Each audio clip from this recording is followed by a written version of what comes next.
Guys, work na naman tayo. Ito, magka-cutting tayo ng I-beam. Ito para sa ating poste. Ilagay natin pa dyan ng plate para sa dulo, sa foundation ng poste. Ito guys, ginagawa ko para sa penetration ng welding. I-chamfer natin yung dulo para mag-penetrate talaga yung welding. I-welding natin dyan yung plate sa baba ng foundation. Yan ang para maging malakas siya, no? Matibay.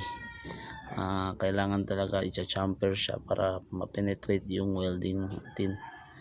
So guys, tingnan nyo kung paano ko kinakatin yung dulo ng I-beam. Yung purpose nito guys para sa penetration ng ganyan guys.